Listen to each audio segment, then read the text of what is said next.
So we are 17 seconds away from starting this game, and there's been a change. This was originally scheduled to be U of A versus TIRR, but this will be the Renegades versus Seattle, and the reason for that is the TIRR chairs have not arrived yet.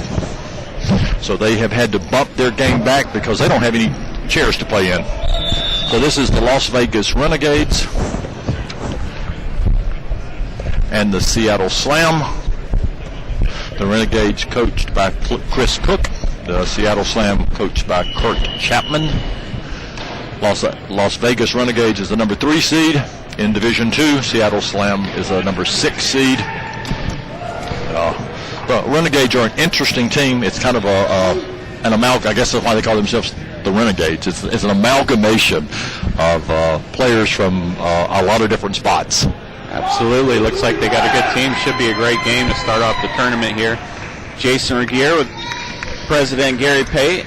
And it's a pleasure to have you here, Jason. Oh, happy to be here.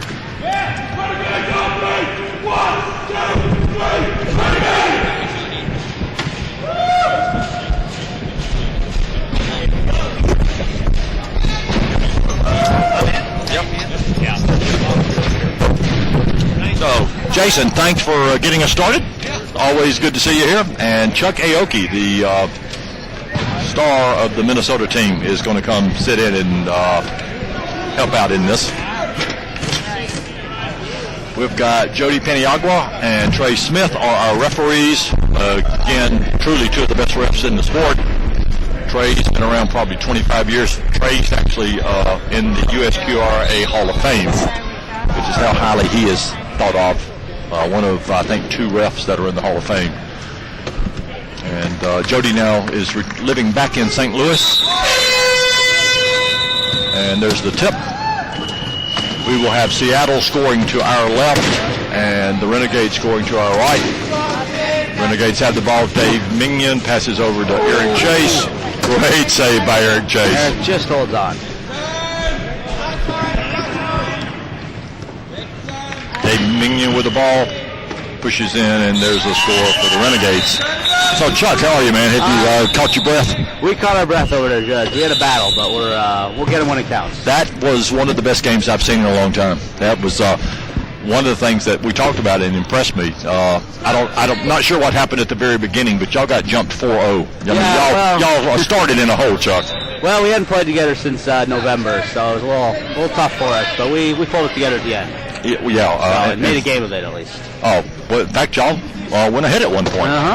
We got to keep the fans happy. So y'all really did an amazing job in that game, I think. Oh, you're too kind. No, I'm not. I mean, listen, you and I both know a 4-point deficit early in the game can really take the wind out of your sails, and a lot of teams at that point just don't have the capacity to play back into it. And y'all, I don't know, you took a deep breath, you started playing your game, cut out the mistakes. Ball with the deep pass to Mike, and he's going to take it in. We have here and here. All right. That was Mike Likens of Seattle scoring that last one. Eric Chase. Over to Mike Schackerbauer. It's the easy goal. Mike and Eric are both made the first cut for Team USA this year, Judge. Yep. First time on the team. Yeah, you look at this Renegade team. It's a very, very solid starting lineup.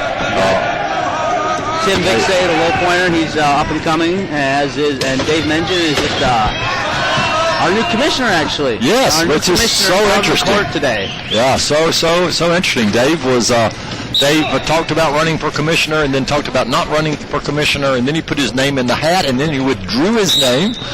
And then yesterday at the business meeting, there was a nomination from the floor for Dave. He accepted. And a nice deep ball to Schackerbauer. Paul with a good hustle to get back in the play. score is 2-2, and Las Vegas goes up now 3-2.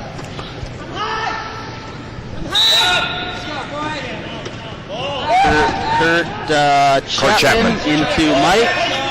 Got him trapped. Timeout. That's the first timeout taken. Each team gets 4 floor timeouts and 2 bench timeouts. The 4 timeouts are taken by the offense at that point. It's a 30-second timeout. Chance to regroup, catch your breath, talk about what you're doing right, and probably more importantly, what you're doing wrong. Yeah, that's sometimes it's whoever makes the.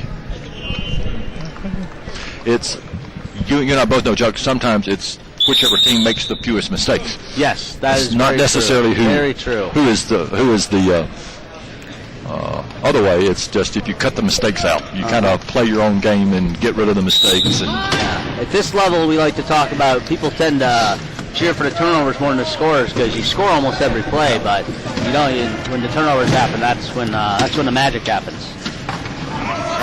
Eric, speaking of turnovers, clean. Eric just wiped it off his lap, but Mike was in the right place at the right time.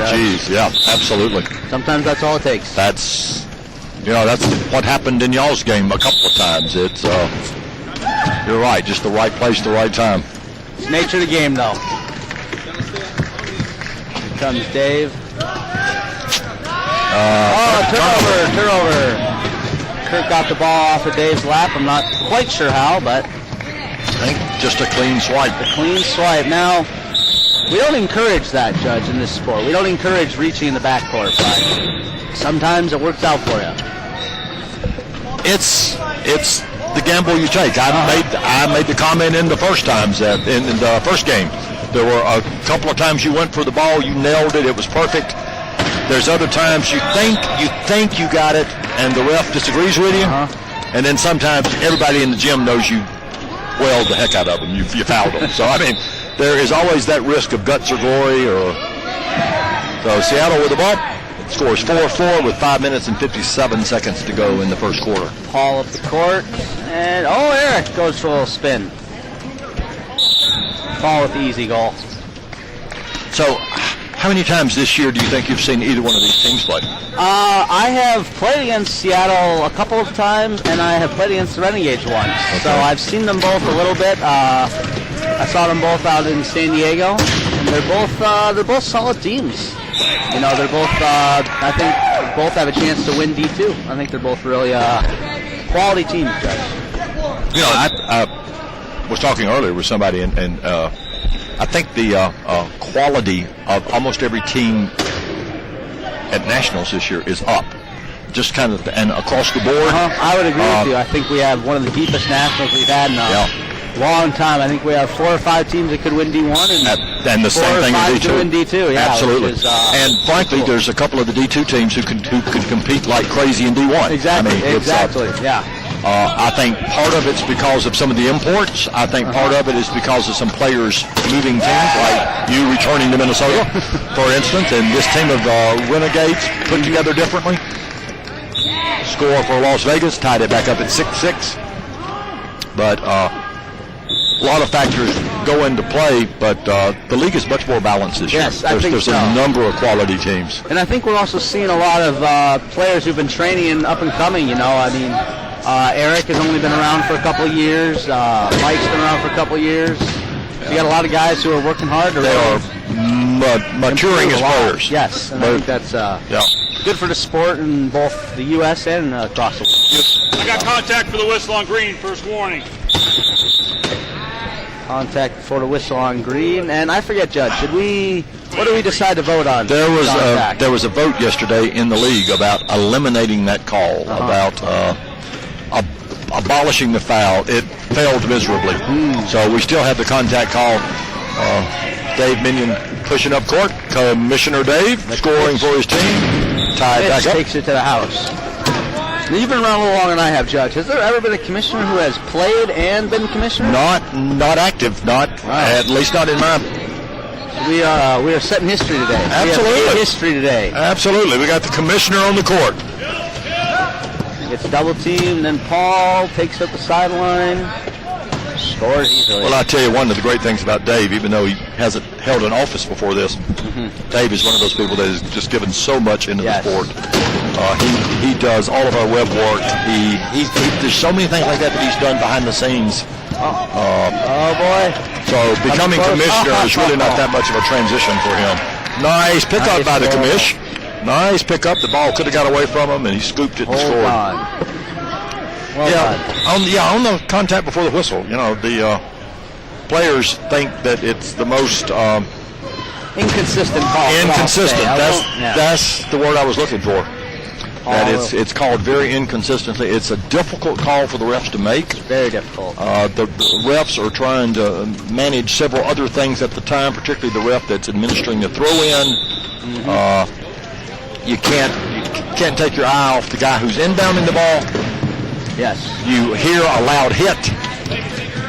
You hope your partner, as the ref, caught it.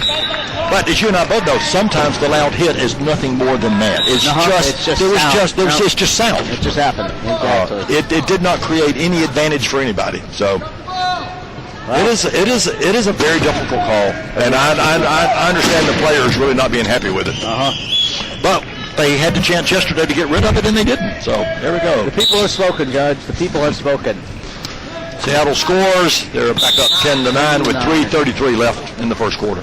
The ball will be going to Seattle at the end of the quarter. Or the beginning of next quarter. So they have the arrow. Dave with a nice deep pass to Eric, and he scores.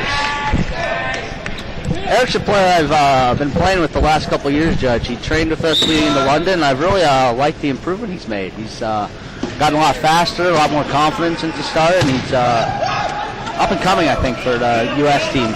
And it may just be with a little extra training and experience, but I think he's playing a lot smarter than Eric did it I'd agree with one time. I think a couple of years ago he was all just energy and strength and all that, but without some of the maturity on the court. And that takes time to develop. You know, sure. No one comes up with that overnight, and I think he's really done a good job. And I look forward to seeing where he goes in his career. Well, yeah, it's with great interest I hear you say that, because I think back to the first time I saw you on the court, and there was never a player with more energy or more fun or more strength than Spence. But you didn't have the maturity on the court yet. I didn't. Right. But you have probably come further faster than almost anybody I've ever been around. You've done all right as a ref yourself, Mr. President. Congratulations, by the way, on your re-election as well. Well, actually, it was not a re-election at that point. I wasn't even up this time, but it got posted that I got re-elected. And Tim can't quite get it. Ooh. Yeah, my slot will not come up again until next year, and I'm assuming there'll be a groundswell of opposition at that point. Perhaps Chuck Aoki could be the new president of this league. Oh, not yet. Well, trust me, it has a lot of power and a lot of perks. Oh, yeah. Like that limo I saw you roll up in today, right? Thank you. That is the presidential limo, okay. Yes. Oh, very nice. I also right now have the presidential water bottle here at the table with me. So Las Vegas tried a little key defense, but Seattle sneaks in with a nice pass from Paul to Mike. Here. Both teams today, Judge, are running a balanced line, we call it, a 3-2-2-1, with a high pointer, 2 2s, and a 1, I believe. I am spinning. 6 green. That's the call. He was behind the axle. He spun it. So we have a spin call. A spin is not only the contact behind the axle, because if you watch rugby much, you'll see there's contact behind the axle on every play. Correct. That is very correct. It's not merely making the contact, but it's contact that either creates an advantage or that creates harm, that creates danger. And that's an important distinction to make, too, I think. A lot of players will holler spin, spin, spin when there was no advantage gained and they were never in any danger.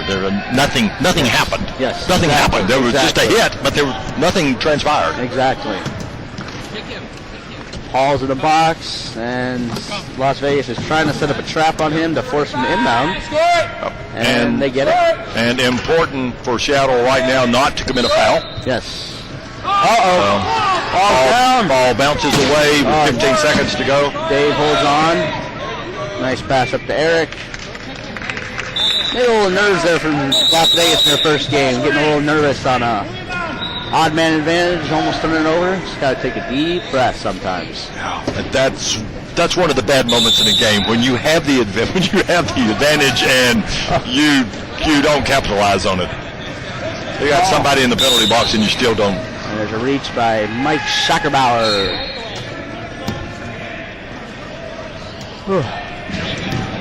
Yeah, Mike's fun to watch, and one of the things about Mike is Illegal use of hands. 1 minute.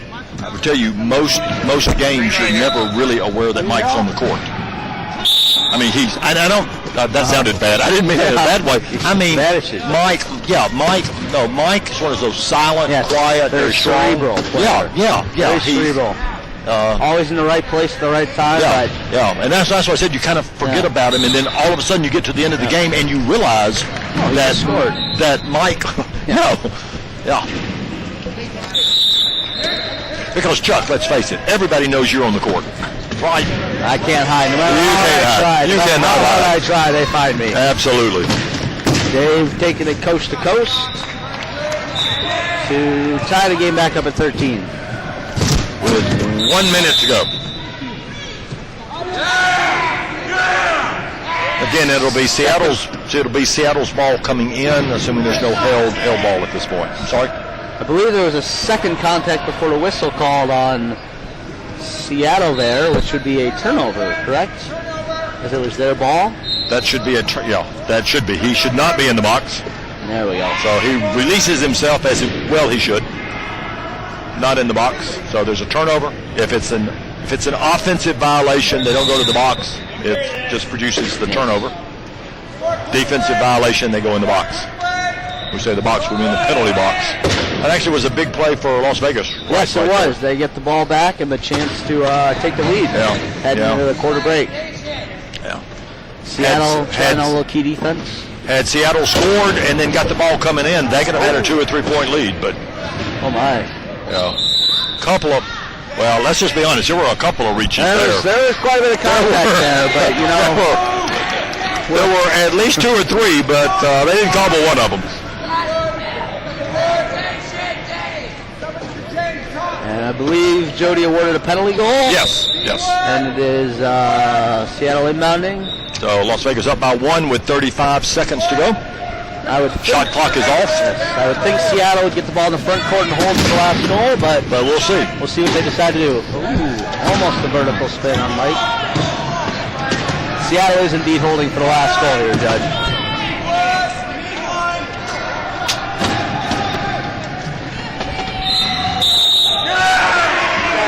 And a turnover. Wow. That hurts for Seattle. That's huge, in fact. Yeah. They had a goal and they decide to pull up, and that's the danger though sometimes. You pull up to hold and then you turn it over. So we've got a bench timeout, Las Vegas. Want to talk about it? They want to make sure they want to make sure they get this. Yeah, they want to capitalize on what just happened. They got about 13 seconds here. That was what hurt us in our first game too, is we'd get a couple turnovers and then we'd give it right back a couple times, and that just that'll hurt. It'll gut you, man. Yeah. You work so hard to get the ball back, and then you give it right back to the other team. Yeah, and it's very, very interesting what happened then. Seattle's got the ball. They can at least go in tied. Then they get the ball coming out.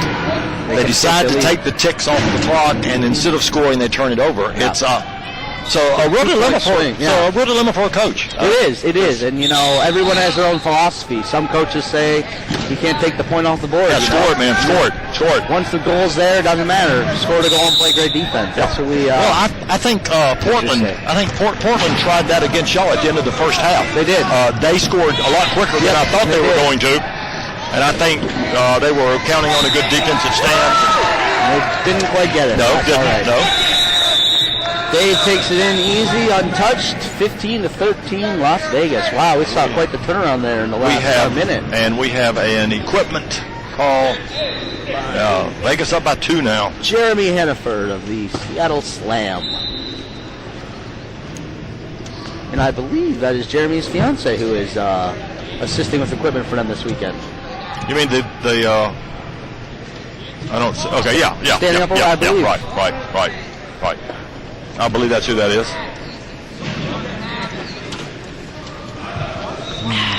He is so much like the rest of us, and that is he is way out of his league. Yeah. She is so much. And I say that as somebody who's well recognized as being out of his league. Chuck knows my wife. I know Mr. I know Mrs. Judge. Mrs. Judge, as he affectionately refers to her.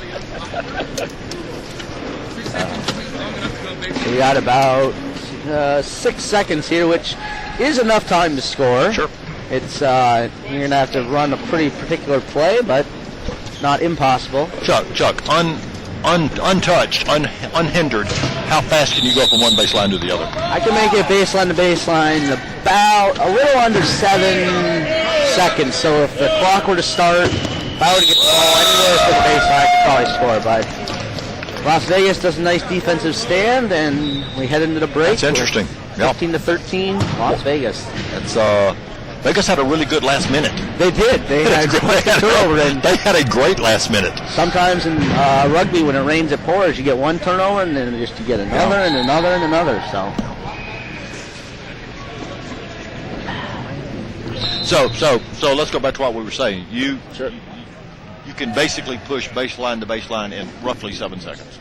7, probably under. I'm not. It's 6.5 to 7. Okay. So it about there. But usually when we have a last end of quarter situation like that, we want to inbound the ball up the court and try to get it somewhere around half court. That way you have enough to. That way you got half court. Yeah, most guys can go from half court to the baseline in 6 seconds, no problem. Yeah, easy. And you have an easier pass that way. So. Do you know of anyone who can push that faster than what you just said? I would guess that Riley Bat could probably do that, and I would actually say Riley, Jeff Odom. Riley Bat of the Australian team. Of the Australian national team, but present here, I would say Jeff Odom. Jeff Odom of Sharp. Significantly fast than that. Jeff Sharp. Odom is probably the fastest Odie's person I've ever seen baseline to baseline, and I've seen pretty much everybody there to see. Yeah. So, Las Vegas coming out with a lot of energy to start this quarter. Las Vegas is coached by a very old school rugby mind judge. Very old school. Mr. Chris Cook.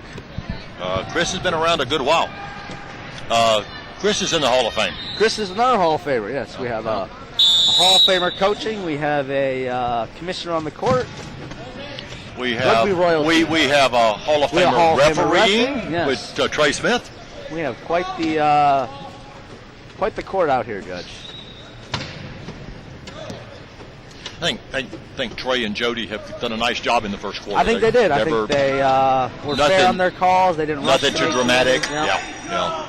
Well, players, we like to say we don't want the referee to influence the game too much. Make the calls if it's there, but try not to force calls. And I think they did a good job of just calling what they saw.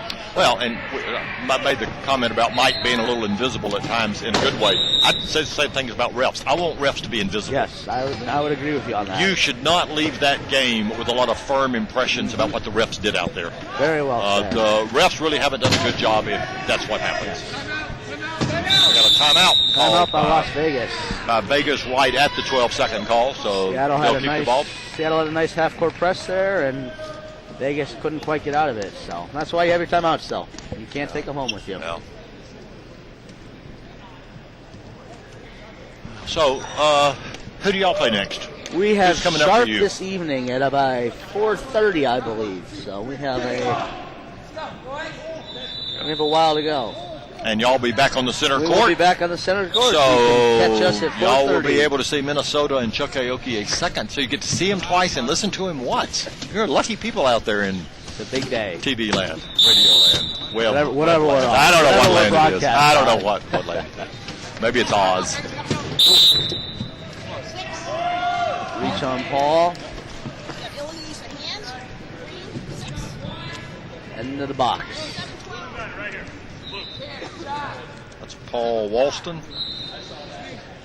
Hey, How you doing today, Paul. Paul? I was just said I always love to have the penalty box right in front of the broadcast booth because we sometimes get to hear the players say things.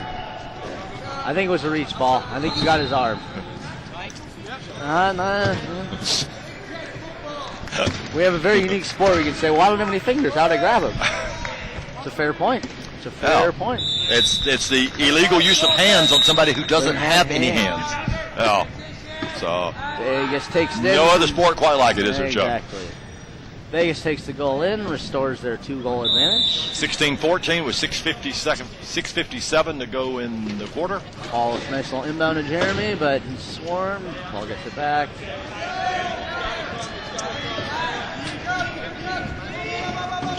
Paul with a nice, over and back. Nice play by Eric Chase to tighten up the defense on Kirk Chapman there.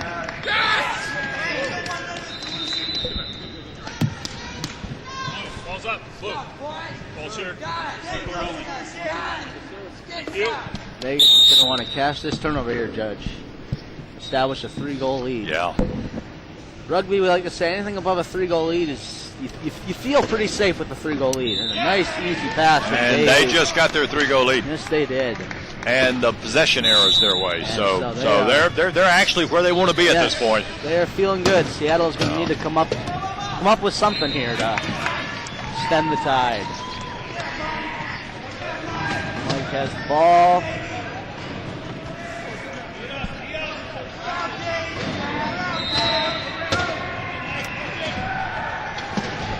Paul Sneaks into the Walston corner. pushes left and scores. Tim Vixay commits the first mortal sin of play in the corner is don't give up your corner. Yeah, The yeah. first and only one, I should say. 17-15 Vegas. Never let them score behind And you, there's right? a turnover. So Seattle gets it right on back. So instead of it going back to a 3-point lead, Seattle's got a chance to cut it to a 1. Yep. Vegas is going to drop into that key that they've had some success with.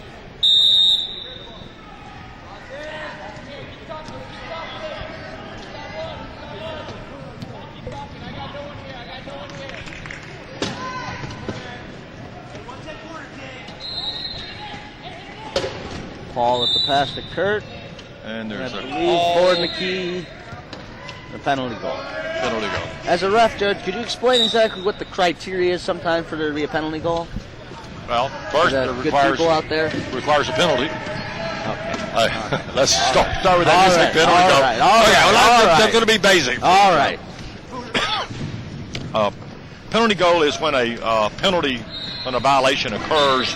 Oh! A little bit of a late hit there by Kurt, but Jody's going to give him a warning and let it go. Let him Which I play think on. is the right decision Oh, because sure. he wasn't flying in after him.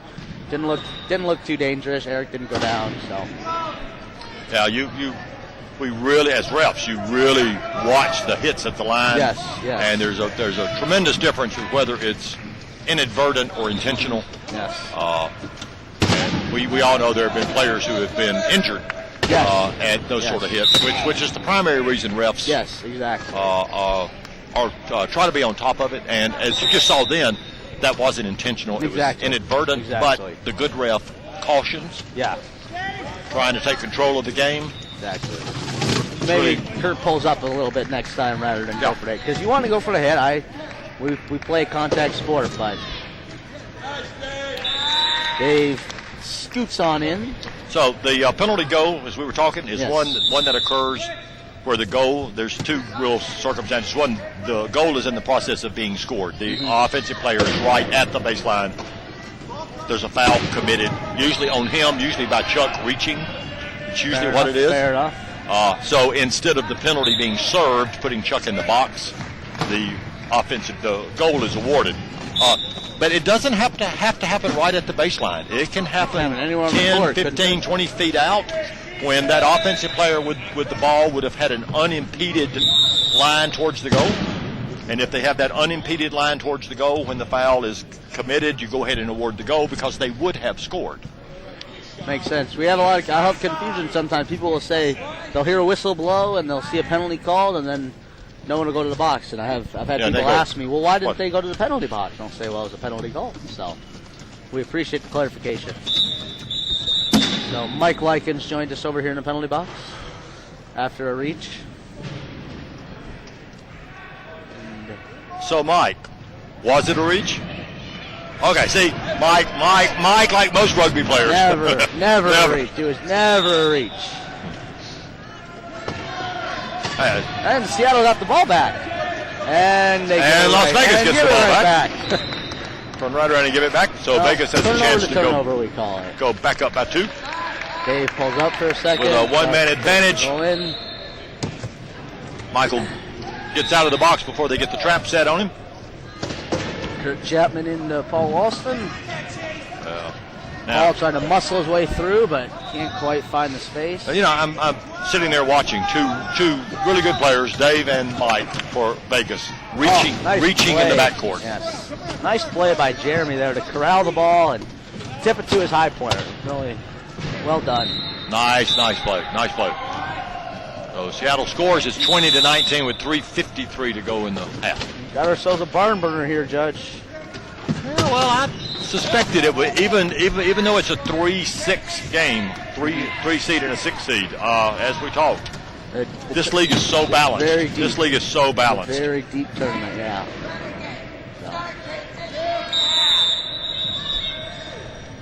And another contact. First contact this time on blue. So I've noticed the refs have been very diligent to call contact so far this tournament. In our game they called it a couple times. Today they had. So. Well, they had a refs clinic yesterday afternoon for about 3 hours. It's one of the great things I think that the refs have started doing. They started it about 3 years ago.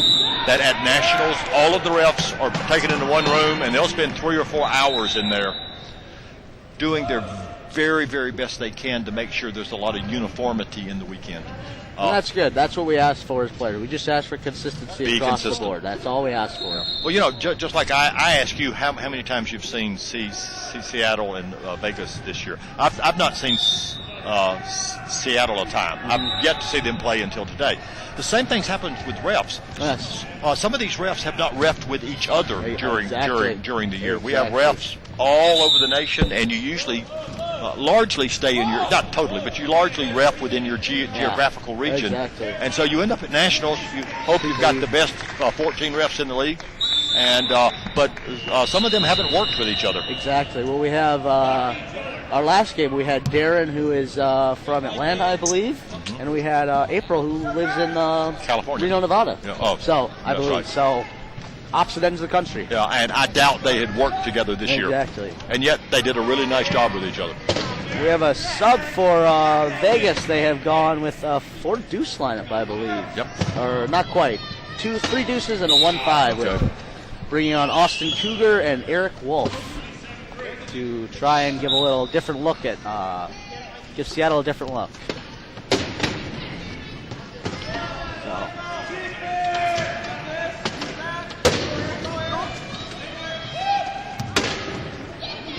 Bounce across the court. And Seattle gets the ball back. Picked up by Seattle. She had a lot of chance to tie the game here. So at 2:40, they're down by 1. They got the ball back on a turnover. Ball is looking for someone to pass to, and he finds Kurt Chapman. And there goes Kurt across the line. Tie game. Tie game. 21-21. 2:32 left to play in the second. A couple of minutes ago, Vegas had a 3-point lead. Yeah. Vegas had a 3-point lead. That is how quickly this game goes. Mike Schockerbauer burning up the sidelines. He will take it in for the easy goal. Nice push by Mike. Mike's another player who I've been played and seen with for the last few years, and he's really picked it up, this last couple years.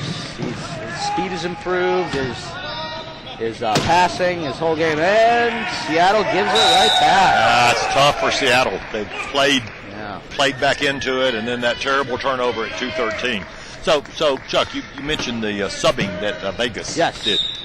Y'all didn't sub in your game, did you? We did not sub in our game. We chose not to sub. We have myself and Travis, who played at the Paralympics in London, and we have myself and Ryan and Jeremy. Jeremy's currently on the team, and Ryan tried out for the team, and we just felt we had our best 4, and we played our best 4. Well, no. But my question is, so y'all played that first game, you got the same 4 because obviously, and y'all have a very solid starting lineup. Yes.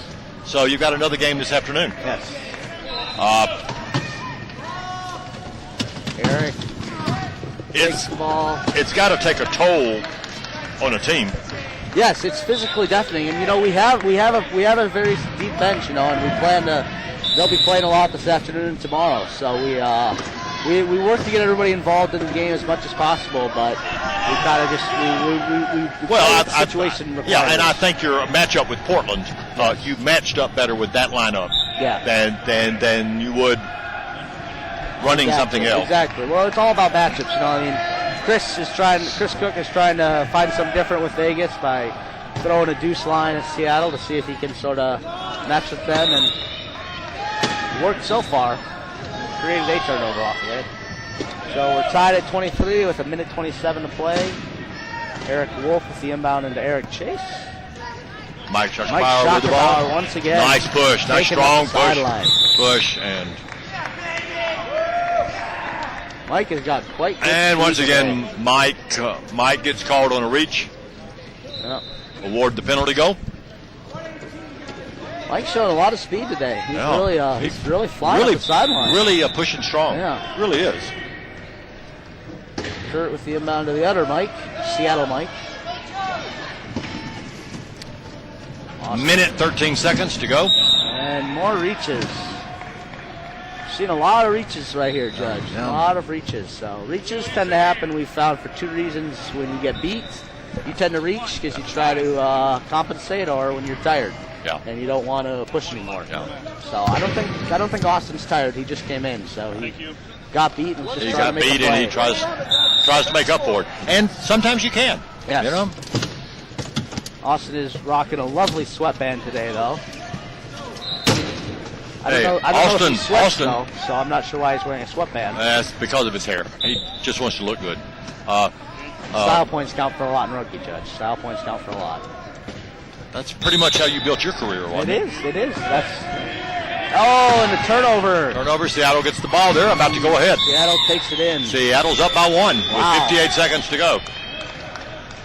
No, I was going to mention that Austin is responsible for our T-shirts this weekend.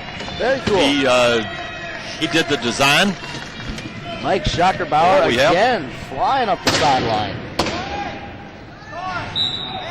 Ties it up at 25-25 with 46 seconds to go. At this point, it's Vegas's ball on the inbound.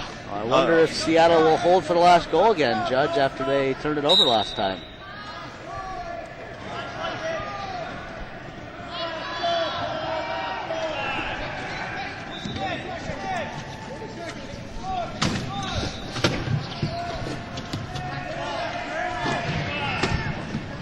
That's it. There it is. Seattle is choosing to hold for the last goal again here, Judge. We'll see if it works out for them this time. They turned it over at the end of the first quarter. So they have their strategy, though.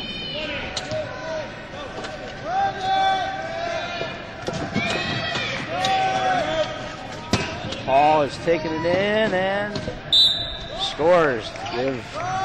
Seattle is up 26-25, 10 seconds left to go. The second quarter. Mike inbounds Austin Cougar down low. Austin's looking up court. Oh, Got a foul with 5 seconds to go. That is a big no-no. That's tough. That is a no-no to And reach at this point in the quarter. Particularly in the backcourt, man. You're going. I don't know if players really understand that there's really a substantive difference in reaching in the backcourt and reaching in the front court. There is. If you reach in the backcourt, the odds of that getting called are greatly enhanced over the reach in the front. Nice lead pass to Austin Cougar. Very nicely done.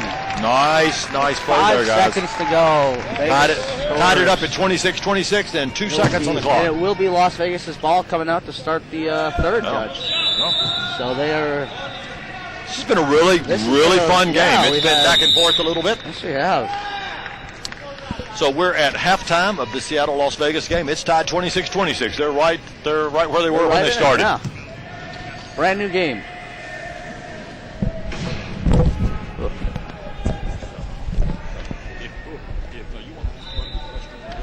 Take the first half of it because I'm going to interview Brian Barton.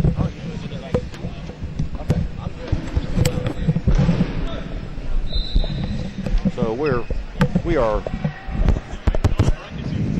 are here at halftime, 26-26, Seattle and Las Vegas. And I thought at this time we were going to be at halftime of the University of Arizona TIRR game. And I've got Brian Barton, who's the good-looking coach at the University of Arizona. And Brian, welcome to halftime with us. Thank you. Good to be here. Tell me what happened on y'all's game. Y'all were supposed to be playing right now. Yeah, we were ready to go, but Houston, they had a little problem with their equipment this morning. I guess the airlines didn't get a few of their chairs in. So we were pushed back. We're going to get going here at noon, so in about 50 minutes on court 3. Okay, so your game simply got shifted to accommodate the equipment problem for Houston. Yeah, of course. Yeah. Okay. So you're at the University of Arizona. Yes, sir. How? And I've been coaching for the last 6 years now. And you coach more than just rugby, don't you? Yep, I'm the head coach for the wheelchair rugby team and for the wheelchair tennis team. Both. And in fact, you play tennis. I also play tennis. Yeah. And in fact, you played at a very high level, don't you? Yeah, I'm in a top 10 player, and I was honored to go represent our country in London. Got a win over there. It was a great experience. That was your first Paralympics? First Paralympics, yeah. And your first match you won? Yeah. That's a pretty amazing experience, isn't it? Yeah, it was unbelievable. In fact, I think I saw you about an hour after that, and you were about a foot off the ground at that point. Yeah, it was unbelievable. Definitely the pinnacle of my career as a tennis player. Well, so far. So if you U of A sponsors your quad rugby team, tell me how you find your players. Tell me how you get them. I'm always talking to people. It doesn't matter. It's a university team, but we're open to community members also. So, obviously, you do not have to be a full-time student at the school to play for your team, do you? No, not at all. We encourage people that don't have degrees to be on a path to get a degree. But they can go to the community college. And right now I have 4 student athletes that are at the U of A on our squad. But we have some others coming in that are going to go to the community college route and then come into U of A. But age doesn't matter. I talked to a couple of guys last night. One was in his late 30s, another guy's in his 40s. And it's open to come and... I'm 61. Have you got room for me? Absolutely. Absolutely. See? Can you play? Oh, I'm terrible. I'm absolutely terrible. But, hey, I've just told you I'm 61. I mean, my goodness, man, of course I'm terrible. I guess I'd get a half point off for age, but even that's not going to give me a spot on your team. So, what do you see with your graduation rates? I mean, the reason I ask that, I know with the NCAA as a whole, they focus on, that's one of the emphasis about what is your graduation rate. I haven't run the figures, but it's really high. We really support the student athletes here, and the student really comes first. And so we have actually higher standards in our program. Our student athletes have to maintain a 2.5 GPA. If they fall below that, they don't travel. We find out what's going on academically with them. At the university level, it's 2.0, so we're 0.5 above their requirement. But the problem is, if they're on scholarship and they get in that gray area, we don't even want them getting close to that, because then they're going to lose their funding, and then we'll lose the athletes. So Brian, if we have somebody out there listening to this who thinks that would fit them, how do they get hold of you? Well, just go to the University of Arizona website, arizona.edu. You could type in wheelchair rugby, quad rugby. You could put in, just search my name. Okay. And that's Brian Barton. Yes, sir. Hey, Coach, thank you so much for being with us. We're about to start back at the halftime. All right. Thanks for having me. Wish U of A well. Okay, man? Thank you very much. Rock and roll.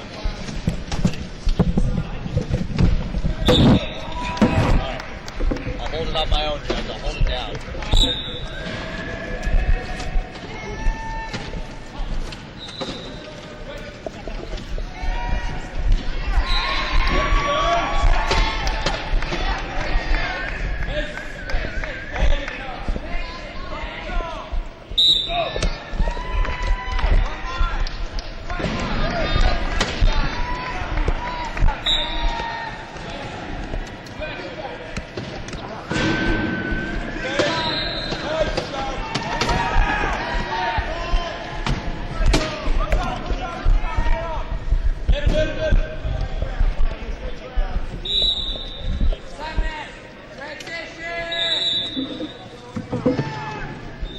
We are back in the second half of this game here between Las Vegas and Seattle.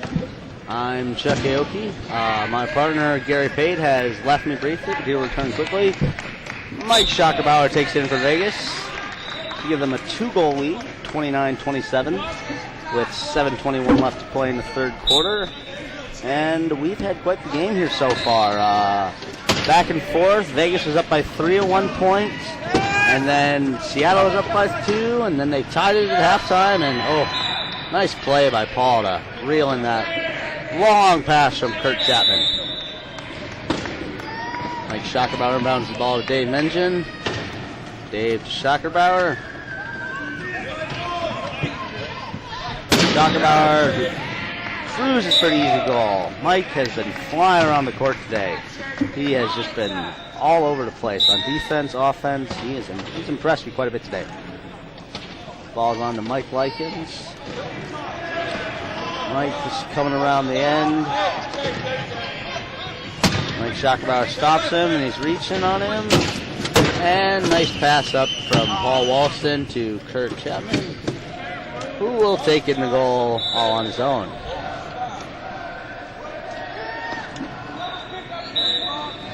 The commissioner, Dave Mengen, takes the ball for the inbound into Schockerbauer, and he's going to crank it up the sideline.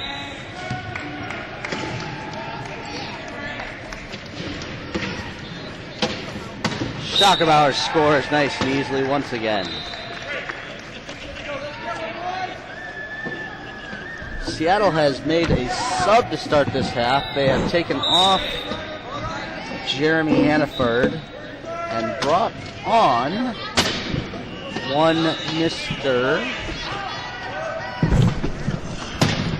I was down getting Eric Bell has come in for Seattle to start the game. And we welcome back Mr. Well, I was Gary Pate. down getting a score on the game going on the other court. It's 32-26, Texas over Tampa at the halftime. Texas has quite the lead over there then. Yeah, well, it was 30-26 with 10 seconds to go, and Texas scored 2 bam-bam goals on and we have a turnovers. turnover. The commish throws the ball away. Seattle has a chance to tie the game up.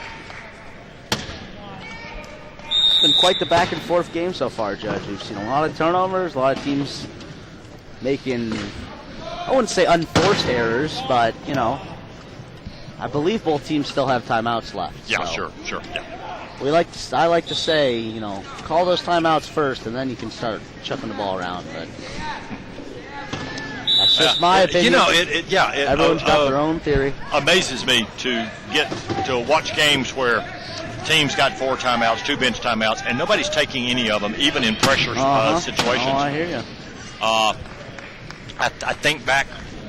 I hate to bring this up, but I think back to the USA-Canada game. Oh, you had to go there, Judge. Well, I did have to go there because we got to the end of the first quarter down by 7 points, and we had yet to call a timeout. And a couple of timeouts in through there can well-placed timeouts can help change the tempo of the game. Well, and I've thought to myself several times, on the last play of the game, we had 2 timeouts, and I could have called one, but live and learn, Judge. And also, it is awfully easy to sit here in the calm nature of the Kentucky International Civic Center, Convention Center, and reflect what might have happened 6 months ago. Yes, exactly. You give me 12,000 people screaming. A little different scenario. And, it's a lot. It's a lot different. So. Yes, well, and I've buried the hatchet because one of my teammates on Minnesota has played on that Canada team. Mr. Travis Morau. And Travis is a good guy. And Travis is is such a good guy. Good teammate of mine. He goes back to my days at the University of Arizona, actually, with Man U interviewing at halftime. Okay. So y'all go back that far. Me and Travis played together there. I'd forgotten that. You in fact were in school at U of A and in school in Arizona and played with Brian. Played with Brian, and then we formed our own team, the tastefully named Tucson Pterodactyls, which most people could not spell. That's all right. Well, no, I mean they couldn't spell Tucson, much less pterodactyls. We're not here to win a spelling bee, Judge. We're just here to play rugby. So that's okay. Those same people could not spell Aoki. So Mike Likens takes the ball up the court, and we find Paul. No, I just one of the nice things about talking with Brian is I just appreciate the University of Arizona itself. Yes, it's a It is very nice program they have down there too. I wish more university, and I think we'll see it. I think we will too. It nice is the deep developing pass by era Eric Chase, where you will have some other universities step up. Yes. And start a program. I know that Mike Cottingham yes. is starting a program at the University of Houston. That is correct. Yes. And I've been talking to Mike a few times, and he's asked me if I would be willing to maybe help him start things. So I told him if he wants me to ever come down, I'd be happy to. So we'll see how it goes. Absolutely, because what a great idea. Yes, we need more. We need more teams. And we need more school-sponsored teams. Paul Walston, I think it adds a real dimension. Absolutely. To Chuck, you and I both know it's really, really important to be in school if you've got the aptitude. Yes. Yes, it is. And some of these guys financially have no ability to go, so you have a place like the University of Arizona and Houston support. now who can start offering that. Exactly. I think it will grow our sport in a very, very positive direction. Absolutely. So we got a tie game again here, Judge. 33-33. 33. I'm going to go ahead and call this one that's going to go down to the wire.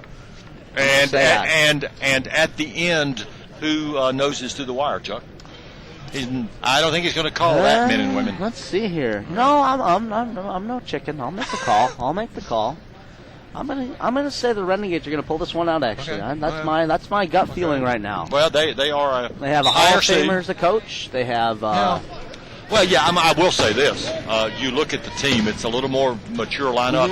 You've got some guys who a little more experience, I think. Yeah. So that's not to say I don't believe in Seattle. Well, I'm going to say we sit here and say those very, very positive things about them, and Seattle just went ahead. Yes, exactly. 34-33. Exactly. So, exactly. So that is not to dish Seattle at all, guys. Oh, and Dave dribbles the ball. Oh, and Eric picked up. Eric with nice save by Eric Chase. That's why it's called a team. That's why it's a team. So Chris looks like he's going to bring somebody back in here. Maybe Austin's warming up on the sideline. Ball inbound to Paul. Paul is going to cruise ahead for an untouched goal. Those are the best when you get the ball in. You can just kind of coast it, man. You just coast up the court and no one even hits you. Absolutely. Feels good. And we have a bench timeout. Called taken by Las Vegas. Las Vegas. Each team has 2 bench timeouts and 4 floor timeouts. Take a moment again to mention our sponsors. Absolutely. We love Frazier Rehab Institute. Frazier has stepped up for this sport in so many ways. Jill Farmer, the director of the program, and we wouldn't be in Louisville without Frazier and Jill. Not. And they've done incredible things for us, even without having a team, which is very, very, very nice of them to do. We owe them a debt of gratitude. So. And we thank Coloplast. Yes. We thank Eagle Sports Chairs. We thank Melrose Kiwi Concept Chairs. Spinergy, VMC, Excalibur, Fusion Medical, the Rojo Group, and Louisville Metro Parks. All of these people make not only this broadcast possible, but without them, it'd be difficult for us to have any sort of event of this type. Yeah. This is the 25th National Championship Tournament, and some of these sponsors have been with us all 25 years. So when we talk about how important they are, that is something else. Well, and we'd be remiss if we didn't thank every volunteer who's been here every time. I mean, we don't do anything without volunteers. So. Well, and one of the really nice things about coming back to Louisville, we were here last year. We had been here for 5 years in a row, a little bit earlier in the decade, and they largely have the same volunteers. Yeah, I walk in and I see people I know. It's not the volunteer. For 3 days. It's not the volunteer de jour. It's folks who just come back all the time. Volunteer de jour. So Las Vegas has chosen to run a lineup actually down points. They have 3 twos and a 1 on the court. But we'll see. I trust that Chris Cook knows what he's doing, so we'll see what happens. Well, later in this tournament, you will go up against Lakeshore. Yes, and Lakeshore is going to play down points against you. Yep. So just just because you can have 8 points on the floor doesn't mean you're going to have 8 points on the floor. Very true. Yep. And for anybody who doesn't know what we're talking about, each player on the court, each person that plays, has a classification number based on their abilities. Or lack thereof. Or lack thereof. I always like to say it positively, Yes, but yes. Chuck, you are a what? You're a 3.5? I am a 3.5 in the United States and a 3.0 international. And that is the 3.5 is the highest. Yes, and it goes all the way down to 0.5. It goes all the way down to 0.5 until you get to Eddie Crouch, who is a 0. Yes.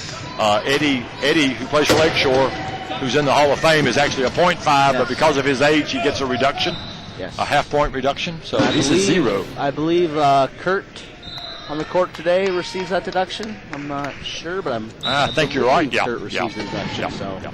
Kurt is a 2 who plays as a 1.5, which is allowing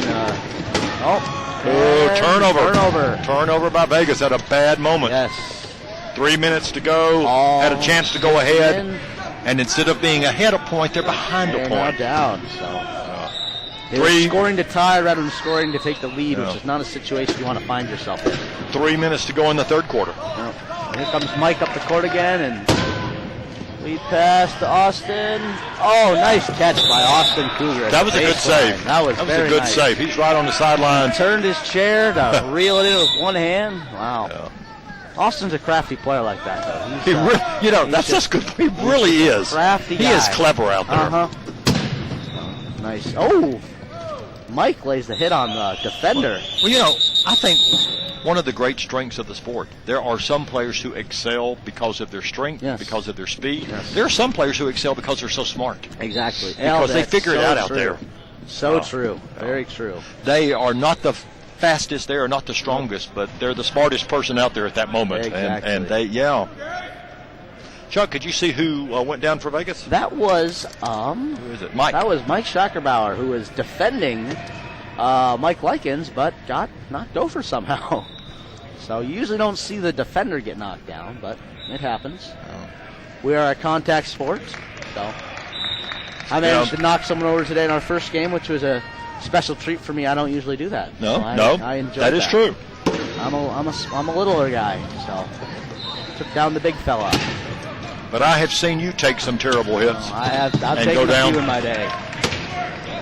The hardest hit Nice pass by Eric. I ever saw in the sport was Joel Wilmuth on you. Joel, who played for Lakeshore, was a Paralympian.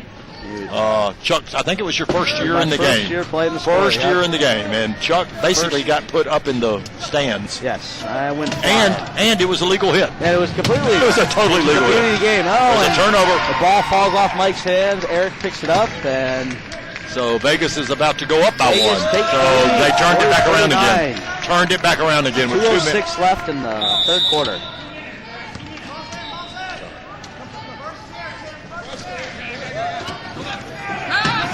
Nice pass And up then by Mike. Mike down to Jeremy.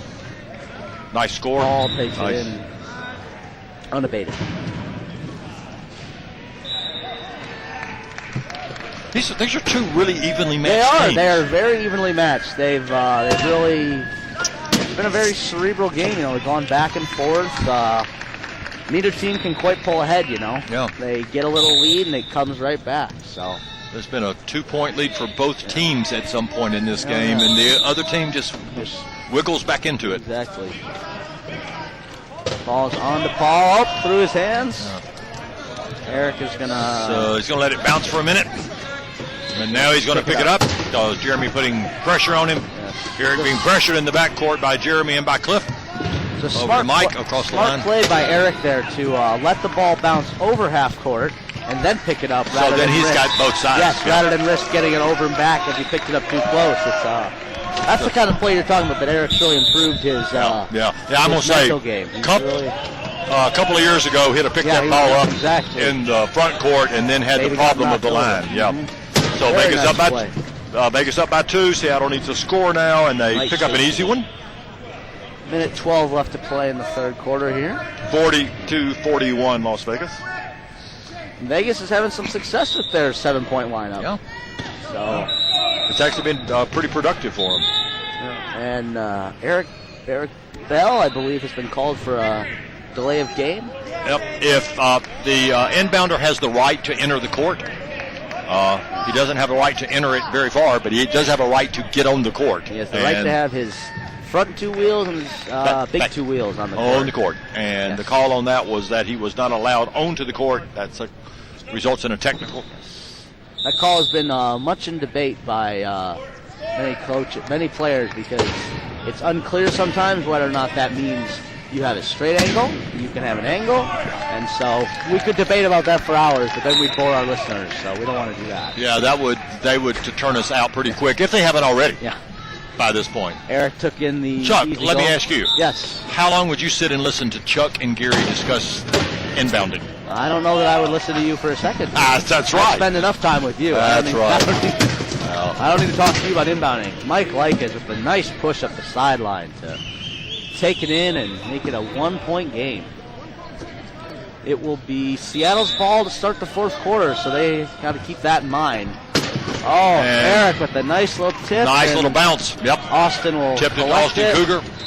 and Austin will take it in to restore the 2-goal lead. Once again, Seattle will have the chance to score a last goal if they want to. So they will have to make a decision. They didn't get it the first quarter. They got it the second quarter. So here we go. Kirk Chapman back to Paul Walston. Paul takes it over, and he's going to pull it up.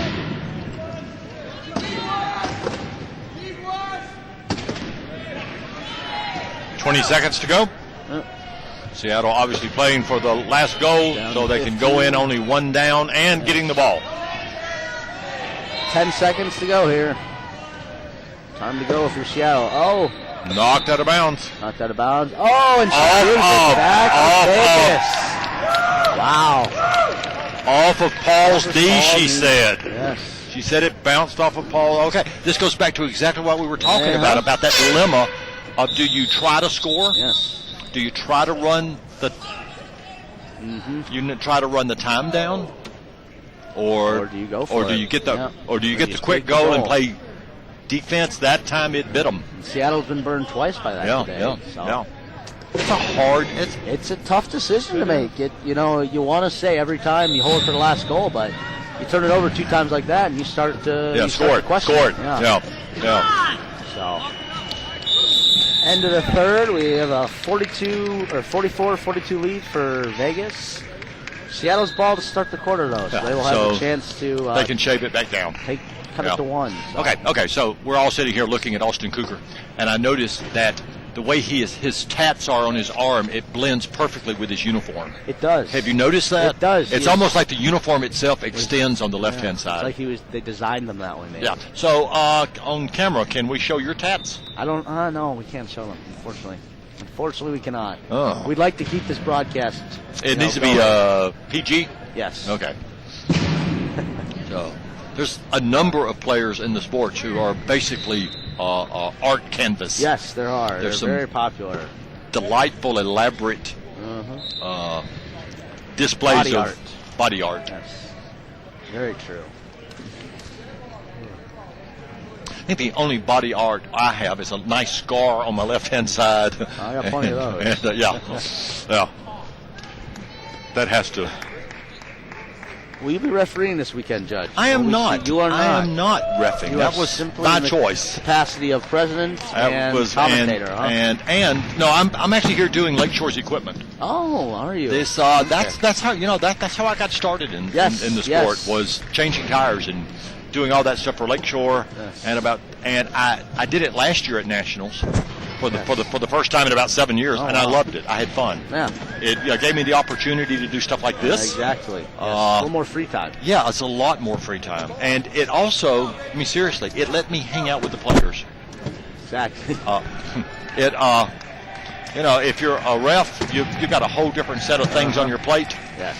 And frankly, there's not as much social time with players.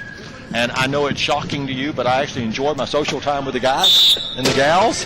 And exactly. The guys and gals, that's a good point. We have We have a lot of female players here this weekend, I think. There's none on the court at the present time, but U of A, who we were supposed to have, has, I believe, Chelsea. 2. Yeah. I believe they have 2, actually. Yeah, They have they do. Chelsea and Allison Cardwell. Yeah. So that's... And, Chelsea is one of those dramatic up-and-coming players. I haven't actually had a chance to see Chelsea. So. Yeah, I saw Chelsea several years ago playing for Milwaukee when she first started. And, in fact, the very first season she played. And, let's be candid, just a very mediocre first-year player. And she's gone out to U of A, and she has exploded as a player. Very good. I did the Tucson tournament this year, repped it, and got the chance to ref her a couple of times. He's calling a foul on the commish. The commissioner. Yeah. He doesn't have even to know talk the with him rules. about He doesn't that. know the rules of his own sport. We got to talk with Dave that there's a higher standard now. Higher standard. Dave, you're the commissioner now. You can't do that. You're the commissioner now. You're being held to a higher standard, Dave. You're now the commissioner. You can't do that. Them. There's no question. You got to know your own rules of your own sport. Okay, but did you just see the difference? Down so you never break Did you just see the difference? As commissioner, he admitted he made the foul. Yes, as a player, he would never have. Yes, he did. Yeah. But anyway, I ref Chelsea's games a couple of times at Tucson this year. She's exploded as a player. She is, the last 2 years, just such a different player on the court. Just like that now, as we said, tie game again, 44-44. One of the things I love about the sport is not only is it coeducational, but there are some dominant players in this sport who are female. Yes, there are. It's one of the few sports I know where the men and women can get on that court and absolutely compete head up with each other. Very true. Very true. Carrie Morgan with St. Louis. Emily out of Texas, formerly of Indy. Yes. Michigan's got a couple of female players who are low pointers, Amber being one of them. Timeout called by Seattle. Well, that's why you hold on to them, I guess. These end the game scenarios. You get down to 6.5 minutes in the game, you're in trouble. You've still got a timeout that you can take. Nice to have in the pocket.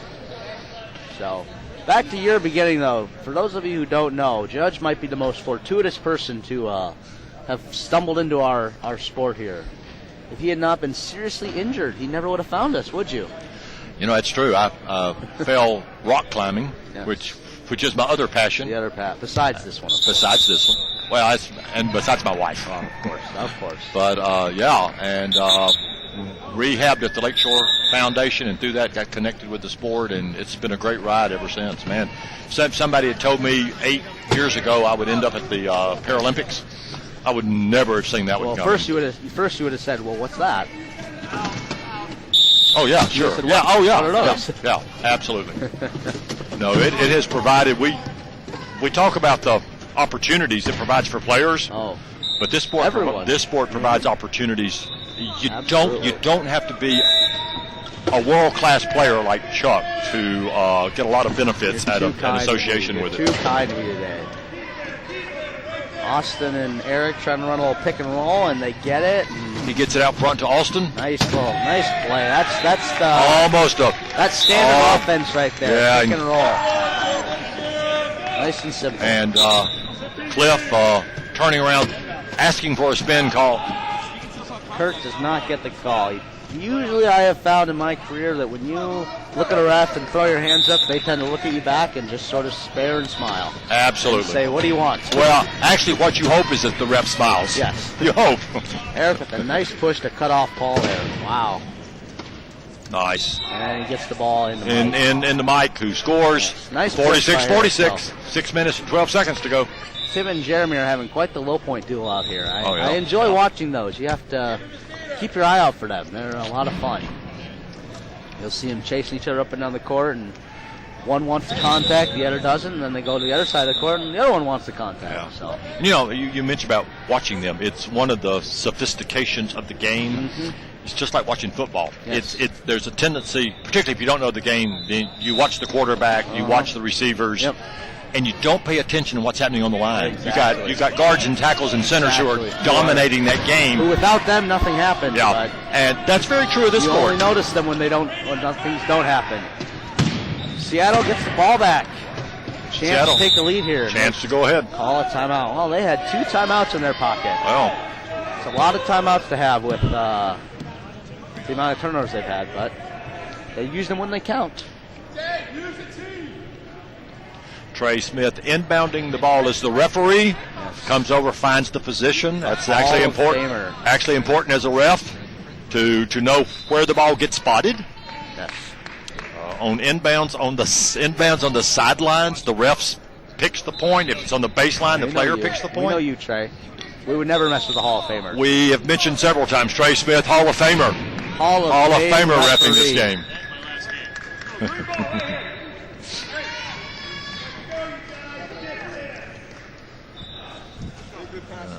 Kirk Chapman coming over to do the inbound. And Seattle has a chance to take the lead here with 5:50 to go. We're headed in for a tight finish here, Judge. Paul is taking the ball around, trying to probe the Las Vegas key defense. He's just looking for somebody to slip in for a pass. Oh, Eric with a little knock off the lap. Paul's gonna let it go, but over and back. Wow. And they turn it back over. And now Vegas will have a chance to take the lead. So Eric swiped the ball off Paul's lap. And Vegas takes the lead again. 47-46. With 5:22 to go. I think you called it right earlier when you said it's going to go down to the wire. Nice.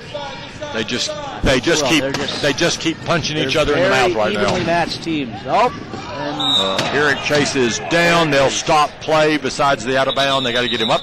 unfortunate little break for Eric there. Paul kind of threw the ball, and Eric was falling, and it just bounced off of him. So it's all right. So they will. The staff for Las Vegas will reset him.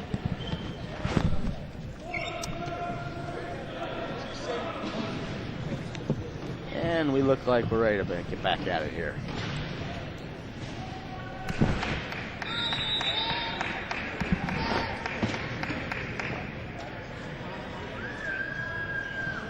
Trey and Jody are talking to the table right now, discussing not sure what, but they will hopefully get it settled out, and we will be back at it here shortly. So at Nationals, unlike invitational tournaments, there's a referee at the table. Yes, that is correct. It's called a technical commissioner. It has nothing to do necessarily with the play on the court, but as the technical commissioner is supposed to observe what's going on, supposed to make sure the table runs smoothly, making sure the clock gets started, making sure the score sheet's being maintained properly, making sure such things as timeouts. It's general clarifications on things. Right. And then if there should be a dispute as to the way a call is administered, the technical commissioner can be called, can be a part of that decision, and let's see who they are awarded to. Who are they going to award it to? They are going to give the ball to Las Vegas. It is under her chair. Yeah, Chuck's actually trying to help the ref find where the ball is. It's under a chair. We got it. Hey, Jody. We got you, Jody. We got you. Jody Paniagua from St. Louis. Oh, and the spin. Oh, Tim with the nice catch to save Over to his Eric. team. Oh, nice Over to Cougar. pass. And Austin will take it in to give them a 2-goal lead. Pretty sure Las Vegas got a good call on that last one. I think they got a little bit of a break. I think they got a break. I think they got a break, but that's part of the game. Like you told me before, Judge, when I play a perfect game, you'll ref a perfect Absolutely. game, right? Yeah, and that's not going to happen either way, is it, Chuck? Probably not. I just hope I make fewer mistakes than you. I hope to Normally I don't. Normally I make a lot more. Hey, Chuck, I want to go and say now, it's a pleasure working with you today. You too, Judge. It's been fun. Always fun to work with you at camps and ref with you, but great fun to broadcast. Oh, yes. For those who don't know, me and Judge spend a lot of time together, so we have that's where this natural rapport you're hearing is coming from. It's called chemistry. Mike with a nice pass up to Paul. Paul is... just got Tim with the reach, and he did. He actually looked like he got it. Actually whacked him right in the chest, I think. It's a nice call by the ref on that one. Yes. From He nailed that one right on top of it. All right. And of course, Tim is sure he didn't touch him. But it's a jump, right, Tim? Tim's too focused to chat with us, which is probably how it should be. No fouls! No fouls! No fouls! Yeah, really important at this point for Vegas not to foul. Yep. They still have a 2-goal advantage here, so. Oh my! Yeah. Not only do they have a 2-goal advantage, Seattle but turns it Seattle over. with a 4-3 player advantage just turned it over. That's a backbreaker. That hurts. That changes. That can change. We'll see what Vegas does now. But if Vegas can go down and score, get a 3-point lead while still a man down. Yes. Huge. One on, Chase. One on. So Eric and Dave Eric's going to take it in. Eric's actually going to pull it up and try and kill some more of Tim's penalty off. See if they can do it. I personally would have taken the goal and there. The ball is on the floor. Ball is on the floor, and it's about to be a hell ball. And hell ball. Stay to Las Vegas. So Austin is going to be able to call inbound. That should not have reset. Yeah, and they just reset the clock, and they should not have reset that. You are correct. That unless they said that but that should never have Paul reset. had the possession, and then I agree, but he never had So. possession. That should not have caused a reset. Yes, well, and Seattle wasn't on top of that to catch it. Seattle was not on top of that to catch that. And Seattle has Kurt listed as their coach, so he's on the court, so it can be kind of difficult sometimes for you to notice Listen, these it things. is hard to be a player coach, Yes. right, Yes, Chuck? it is. It is Because a challenge. Chuck is a player coach at times. Yes. You were a player coach last game. I was. And Vegas turns it back over, so like I said, I would have taken the goal and they had the opportunity to go up by 3, but they killed off most of Tim's penalties, so he will be That's a huge returning to court. advantage. Sure. That worked to their benefit. Yes. So Mike with the pass to Kurt, and Seattle gets scores, their and Tim's now back on. Yep. It's 48-47. 1-point game. With 3:47 to go. On to Dave Cougar Mengen. inbounds today. Dave is taking it up the court.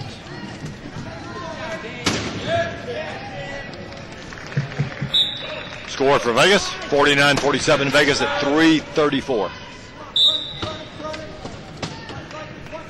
Oh, and Eric with the interception and the easy goal. Look at that. Now it's up to 50, 50-47. And a 3-goal lead with 3 minutes to go it's not insurmountable, but it's not easy to overcome. So we shall see what Seattle's able to come up with here in this last 3 minutes and 19 seconds. Seattle really needs to get one. They need a turnover at this point. Yes, they do. Ball's on to Eric. Eric is working with Cougar, and Eric is just going to take a few ticks and take the goal. He kind of snaked it down to the goal. Just to eat up a few extra seconds. You do that sometimes at the end when you have a lead and you have a wide open goal. You pull up a little, but you maintain your forward trajectory so you can score it at any time. But Paul with a nice push to cut the lead back to 2. 51-49, 2:54. Up court pass. Oh. Good save by Austin Makes Cougar. a nice Good catch. save. That ball could have gotten away from him. Paul's looking a little winded out there, to be honest with you, Judge. Yeah. He looks like he's not pushing as crisply as he was in the first quarter. Yeah, it looks like he's breathing a little hard. He's going to have to dig deep here for this last 2:48 and help his team out. So. Ball's on to Paul. He's got double team. He gets the ball out. Nice to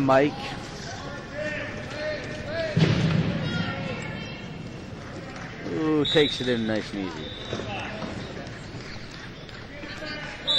Oh. The 2-goal lead. 2:33 to go. Dave's got the ball. The commish is working it up the court.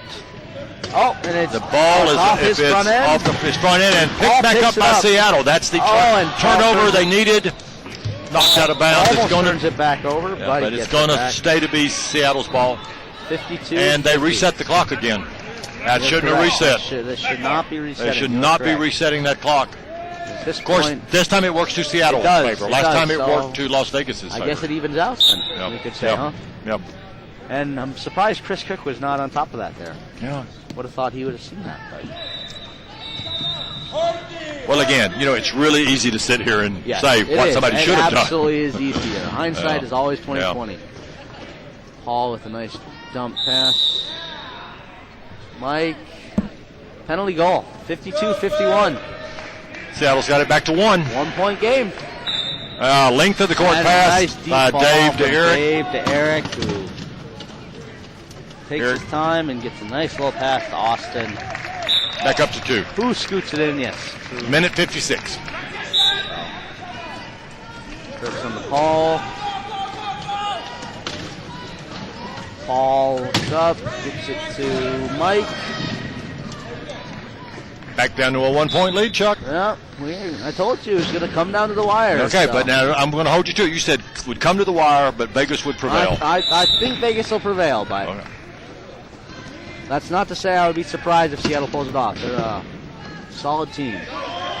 Eric turning it up and gets the ball over half court. And Vegas is now at the point where they still need to score, but they can take a breath in the front court. They're not quite as rushed as Seattle is. Yes, once they get it to the front court, the few extra ticks. Yeah, take a breath and sure.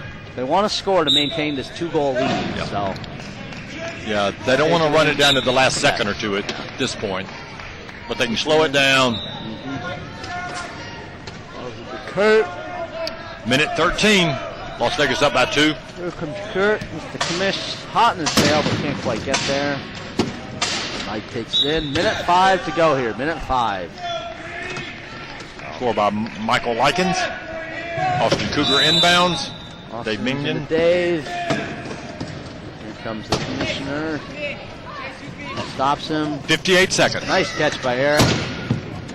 Seattle might have to start getting a little bit desperate now. They might start reaching. They don't have to quite yet, but they're possession era is their way. Yes. Possession era is their way. So if they reach, they're not only going for the swipe, they may be going for the hell ball. Probably, yeah, absolutely. So, all is. And there's the turnover Seattle needed. There it is. Nice pick. 34 seconds, and here it is again. Nice pick. Hold pick for the glass goal. Nice defensive play by Paul to block Dave from getting the ball. Oh, that's nice. Yeah. Once again, Seattle is faced with the dilemma. They can hold for the last goal here, or do they score the goal? 30, 33, 32. Seattle's got the ball. First, they need to get it across half court. Mike with it. Then we'll see what they're going to do. Nice push to get the ball. Then we're going to see what they're going to do. They're going for the score. Going for the score. I think you take the goal here. I think you got to tie the game up. You have to tie it before you can win it. Yes. I think that was the right call by Seattle. 54-54 with 20 seconds. Absolutely it was. You can't risk having the ball and not putting that point up. Las Vegas inbounds it low.